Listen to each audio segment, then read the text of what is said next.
যোনিতে কখন যৌনাঙ্গ প্রবেশ করালে স্ত্রী আনন্দ পাবে?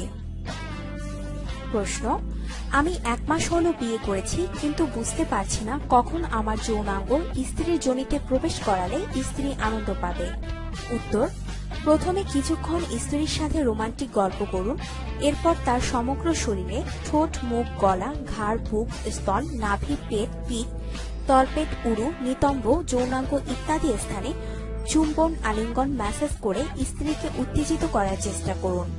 সঠিকভাবে উত্তেজিত হলে দেখবেন আপনার স্ত্রীর যোনি থেকে এক ধরনের পিচ্ছিল রস বের হচ্ছে। ওই রস বের হলেই বুঝবেন যে আপনার স্ত্রী যৌন সঙ্গমের জন্য প্রস্তুত হয়ে গেছে। ওই রসের অন্যতম কাজ যোনিপথ পিচ্ছিল করে দেওয়া, যাতে যৌনক্রিয়ার সময় ব্যথা না লাগে।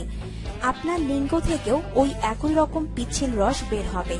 এরপর আপনি আপনার লিঙ্গ স্ত্রীর যোনিতে প্রবেশ করাতে পারেন। দুজনেই আনন্দ পাবেন।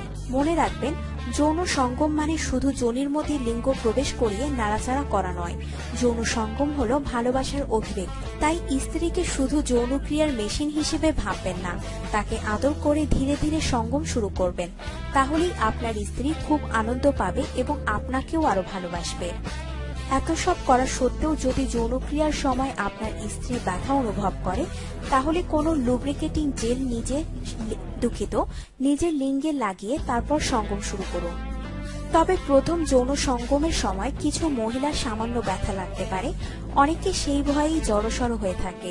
আপনার স্ত্রীরও এমন হলে তাকে গল্প করতে করতে বোঝান যে ওই সামান্য কষ্ট সহ্য করতে পারলে পরে সে অনাবিল আনন্দ পাবে। আর হ্যাঁ, কন্ডোম ব্যবহার করতে ভুলবেন না। শুভেচ্ছা।